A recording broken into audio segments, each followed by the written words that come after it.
Thank you for coming today.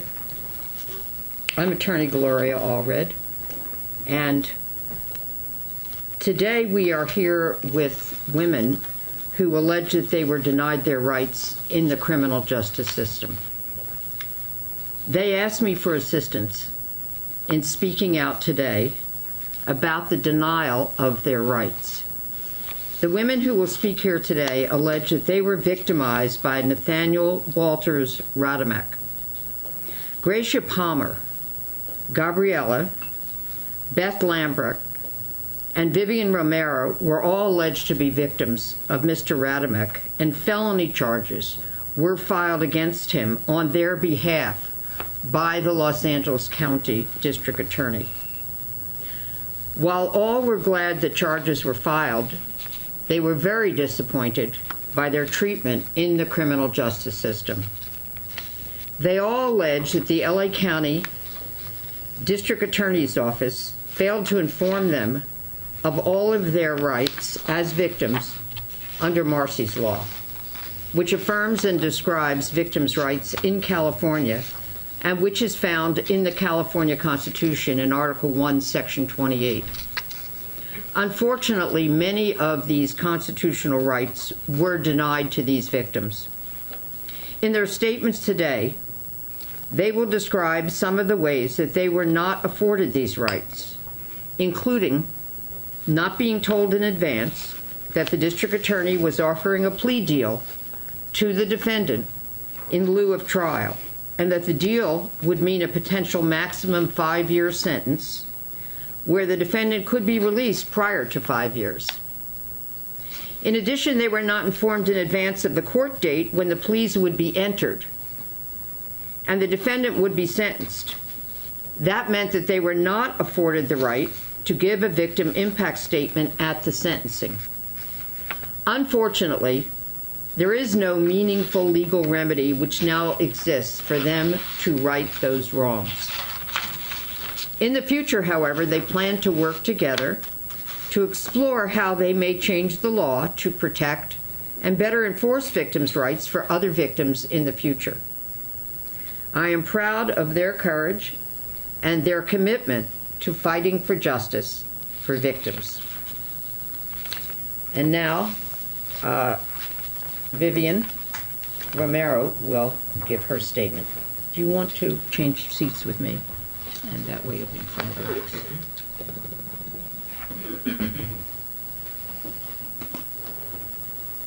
Thank you.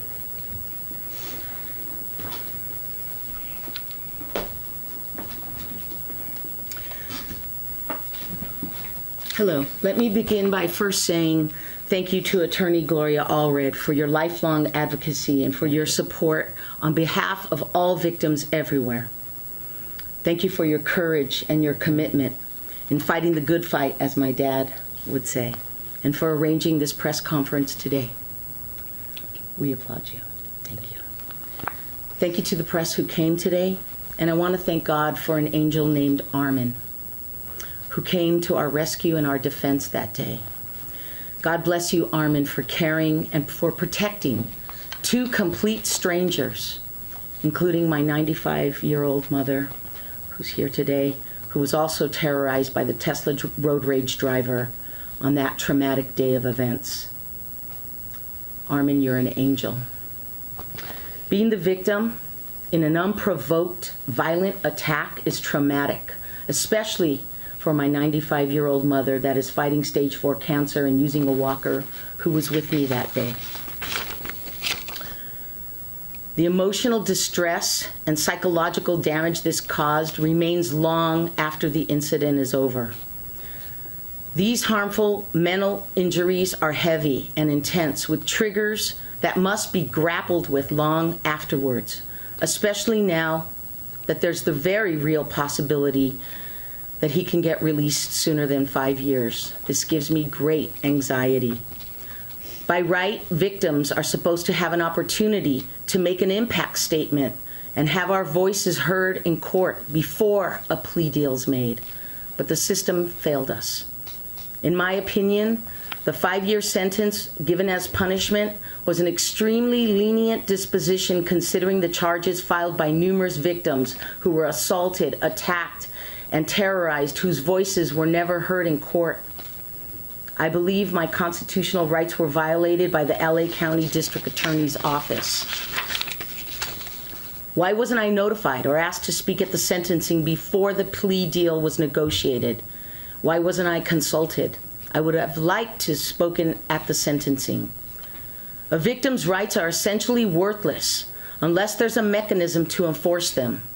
And as it stands now, victims' rights have a right without a remedy. This is a huge problem.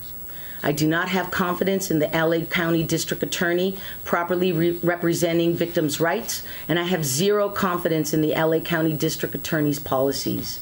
It has caused me to lose all trust and confidence in our judicial system and our legislative leaders. I would like to see reform, and I would like to see a mechanism put in place that protects victims' rights. Thank you for coming, thank you for listening, and thank you to my family who's here today and for your time.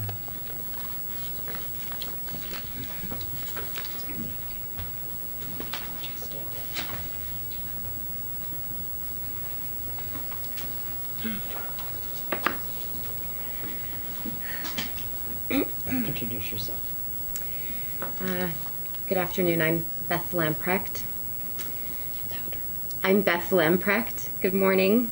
I'm here today to share my experience as a victim of a crime which occurred here in my own neighborhood, and to also express my concern and disappointment over the handling of my case by law enforcement. And I feel like this is my chance to be heard.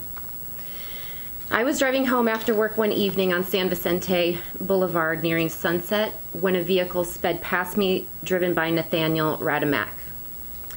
He swerved into my lane directly in front of me and slammed on his brakes, nearly causing us to collide.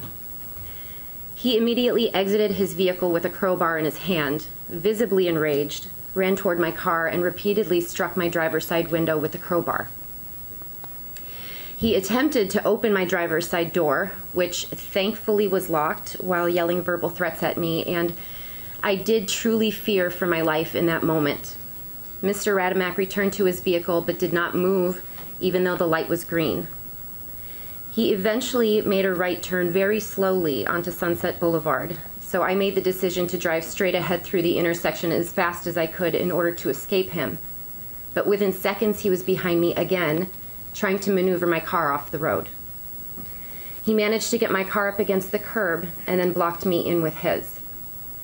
He immediately exited his vehicle again with the crowbar, striking my driver's side window another 3 to 5 times, so loud witnesses said they thought the noise was gunshots.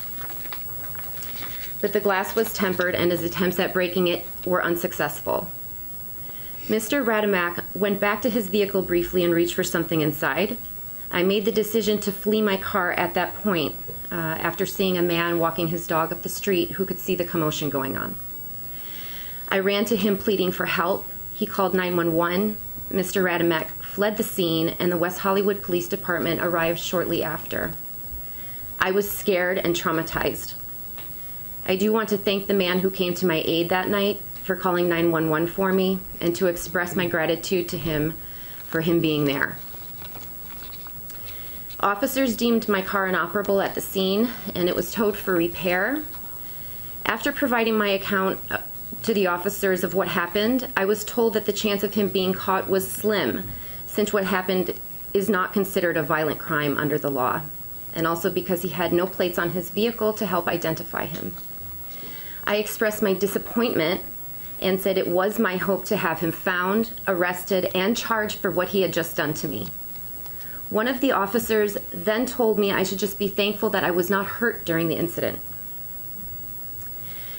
As thankful as I was for not being physically harmed, I could very well have been, had he shattered the window, had been able to get my door open, or if I had wrecked my car trying to escape him during the pursuit. Hearing that statement from the officer felt like a dismissal of what had just happened, and I felt terrible. Not knowing who the perpetrator was at that point, or why he acted out so violently, unprovoked, created additional fear that I lived with for about a year until he was finally found and captured. I required therapy to help manage my anxiety brought on by the event, thinking someone might still be out there who would try to hurt me again, as I didn't know if it was random or targeted. Radimak's actions not only left me mentally traumatized, but the lack of efforts to apprehend him also put the safety of the community at serious risk by leaving him free to commit these attacks on many others after me who are here with me today, some of who did suffer physical injury. What is equally upsetting to me as the events that occurred of the night of the attack was the lack of communication and disregard for my constitutional rights by law enforcement handling this case. I was never informed by law enforcement that the defendant was charged or sentenced, missing the opportunity to give a victim impact statement at the sentencing hearing. Although my charge was added to the third amended complaint, I was never notified by the DA's office that a plea deal was being considered or asked how I felt about it. I was never notified a plea deal was made with the defendant or that in the deal, my charge was dismissed as part of it. This is not only information I would have liked to have known, but information that I had the right to know as a victim in the case. The prosecutor should have contacted me about these things, and he did not. I was shocked to learn this all happened without my knowledge, as I would like to have known, been notified before it happened. I'm not alone here today representing an isolated incident. I am here with many, with hope of positive changes to the system, to request more support from law enforcement by offering us all the information we are entitled to, and to demand a better approach that prioritizes the rights and needs of victims of crime. Thank you. Okay. You want to change seats? Sure. You want to stand up? Do you want to sit down over there for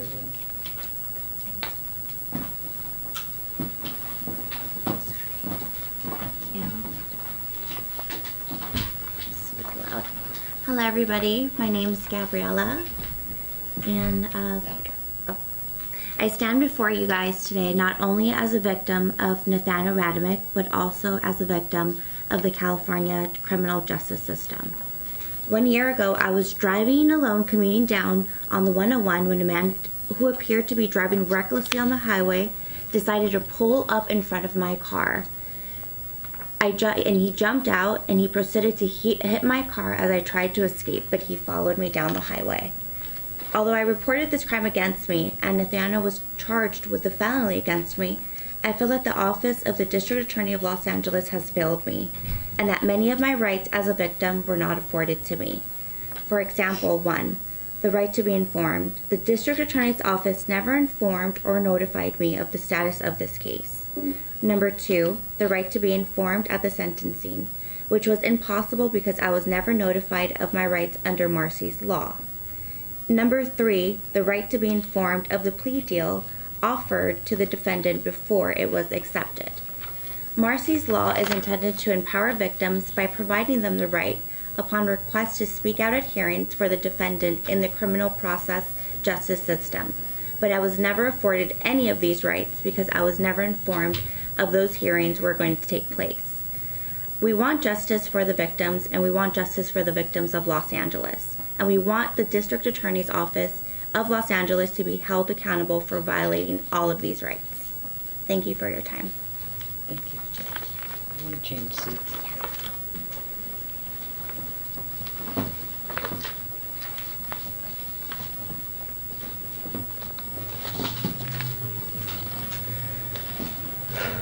Good morning. Thank you for having us. Thank you, Gloria, for allowing us to speak.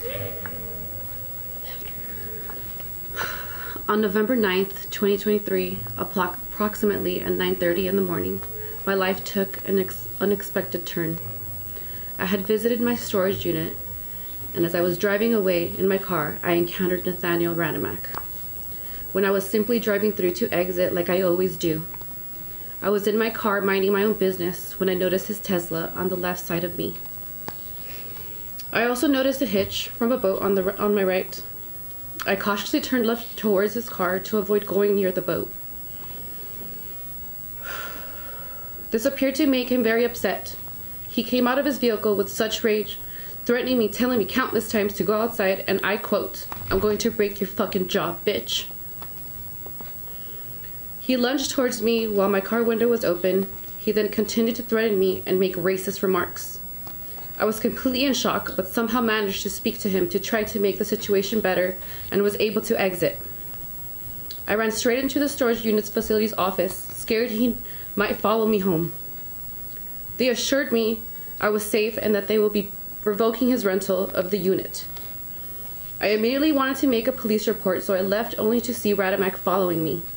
I was at the red light when he came out of his Tesla, threatening me yet again.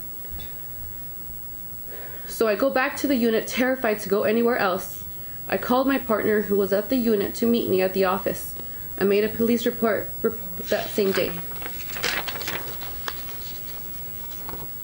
This experience has left me in a complete state of panic and worried to even step outside. It has changed my life drastically, making it hard to do daily tasks without worry. I am constantly reaching for my purse to make sure I have my pepper spray in hand. Every time I step into the unit, I'm reminded of the situation, making it difficult for me to do my job. Anxious, he will be around waiting for me, and quite honestly traumatized by any gray Tesla I see. After I made the police report, I heard nothing about the status until a plea deal was made. This was the first time I even knew a felony charge was filed for me, was when the media contacted me. They also mentioned that a plea deal had been made with a maximum sentence that the defender might have to serve was 5 years. I had never been previously notified by the prosecutor about this, and I was not consulted nor asked for my feelings about that deal that was being considered by the district attorney. The media was alerted before anyone, which feels disrespectful to me. A 5-year sentence is nothing, and I would have liked to give my victim impact statement at the sentencing, but since the district attorney's office never told me when the sentencing would take place, I missed the opportunity to give my statement. I was never notified. I feel the system has failed me again. Thank you. Point of clarification, November 9th, what year? 2023. Oh. Sorry, 2022. I'm so sorry. A year ago. Okay. My apologies for that. All right, we're going to take more questions in a minute, so if you want to stand behind us, and I'll go there.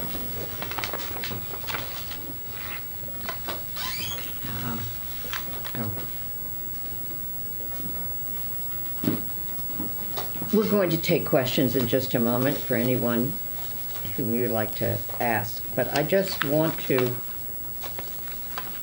clarify that what we're talking about is a denial of constitutional rights for victims. In the California Constitution, Article 1, Declaration of Rights, Section 28, contains Marsy's Law. Marsy's Law describes what the rights, the constitutional rights of victims are in this state. I'm not going to read all those rights, but I will say that I think the LA County District Attorney's Office and every sheriff and every police department in the state of California should hand anyone who reports a crime against them or reports what they believe is a crime against them a brochure that actually the Attorney General's Office of California has made and is on the internet, the rights of a victim. It is unfair, it is unjust for any victim not to be told what their constitutional rights are. Most victims don't have access to a lawyer to tell them what their rights are. Of course, the defendant does have the right to have a lawyer provided to them at no cost. That is, the victims don't have those rights. So provide them with their rights under the California Constitution. And when you look at those rights, it includes, for example, under Article 1, Section 28, parentheses 8, the right of a victim to be heard upon request at any proceeding, including plea, sentencing, post-conviction, release decision, or any proceeding in which a right of the victim is at issue. Now it says upon request. Of course, if they don't know they have that right, they can't request that right. And that's why I'm saying they needed to be handed their rights. In the same way that a defendant is told you have a right to remain silent, anything you say can and will be used against you. That kind of Miranda right is provided to a defendant. We'd like victims to be handed their rights as well, because it is traumatic to be a victim of a crime. Again, all of these victims were alleged in the third amended complaint filed by the LA County District Attorney's Office to be victims of a crime. This is the third amended complaint. They are all alleged to have been victims of a felony. Some of them didn't know in advance that that would even be filed for them. Some of them were never told that the count that was filed was dismissed as part of the plea deal. They are entitled to respect. They are entitled to dignity. They are entitled to fairness in the proceedings. This is something that is very important that they've decided to speak out today. And it's just unjust, and things have to change in California. And they're not going to be silent about it. All right, at this point, be happy to take questions for anyone. Can you help us understand how constitutional rights can be violated, but that there's no legal remedy right now for it? The question is, and it's an excellent question, how can a constitutional right be violated and there's no legal remedy? That needs to be changed. Because, and I'll give you an example. It does say that they have rights to go to the Court of Appeals, paraphrasing. In the case of Harvey Weinstein, I represented in California, 3 alleged victims of Harvey Weinstein. 2 testified at the trial. The district attorney called them and filed a charge for them as victims. The third one did not testify at the trial. However, she did testify at the grand jury. And a charge had been filed as a result of her testimony at the grand jury. They all wanted to speak at the sentencing, even though there was no conviction on those charges. It was only a conviction for one person whom I did not represent of all the victims. I asked the judge, under Marcy's law, on the public record, may they speak at the sentencing? They have been classified as victims. The judge denied the request. The judge did not even allow the governor's wife, who was a victim in the case, to speak at the sentencing. I didn't represent her. I don't know if she wanted to speak at the sentencing, but my clients did. She denied the request. She only allowed the victim for whom there was a conviction to speak and give a victim impact statement at the sentencing. The California Constitution, Marcy's law, says nothing about a victim being a person for whom there was a conviction. It just says a victim, it defines a victim. All of them met those requirements. So We filed a writ with the California Court of Appeals. They denied our writ, did not hear the case, did not agree to hear it. So it was not on the merits. We went up to the California Supreme Court. They did not agree to hear the case. There was no right of appeal. The only thing would be to file the writ.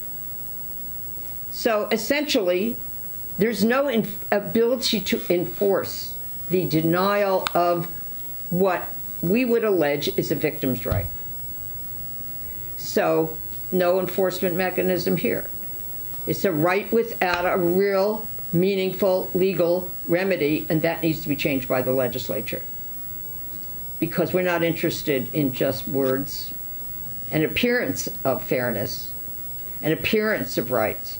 There really need to be real victims' rights in California that are enforceable. As far as the sentencing goes, what number would be fair? I'm sorry, as far as the sentencing, what was the question? As opposed to 5 years, I would imagine that. Oh, well, of course, a 5-year sentence, and they should have been consulted as far as I'm concerned, doesn't mean that even if they wanted to go to trial, that the district attorney would be bound to go to trial, but at least have the sensitivity to consult them first. You know, he will get 1/3 off for good time. He will get credit for time already served while he was in custody awaiting a trial. There will be a parole hearing. We don't know whether he'll be granted parole or not. There are many, many factors. None of this was explained to these victims, okay? Would they have wanted more? I don't know. They would have liked to have their voice to speak at the sentencing. Never happened because they were never told the date of the sentencing. Some of them didn't even know a plea was entered until some people in the press said, "What do you think of this? What just happened?" It's just insulting to them. It's not fair. They've been through enough. And they have a right to information. They're not, you know, garden statues. They're not footnotes here. They are real human beings who've suffered a terrorizing experience in their life. It's going to last with them for a long time.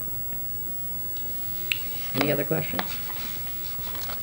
Moving forward, how do you plan to help other victims to make sure this doesn't happen? Is there other plans in place? Okay, I'm so sorry because I couldn't hear your question very well, so maybe you could step up a little and I could hear it. Maybe remove your mask for a moment. I want to hear it. Moving forward, what's the plan to help other victims so they're not in a similar situation? Are there plans to? Yeah. Well, I think there is Vivian and this group who they want to go to the legislature and develop a plan so that victims' rights will truly be respected. And so I think that is their next move. They're going to develop a proposal, approach a legislator, and then try to get that moving. But until then, we want to know that they're not going to be, we want everyone to know they're not going to be silent about the denial of their rights. It's not enough to file a charge. You have to respect the person that you filed it for and keep them informed along the way. And so we hope this is a teaching moment for the LA County District Attorney's Office and also for law enforcement to do that. We don't know why they didn't.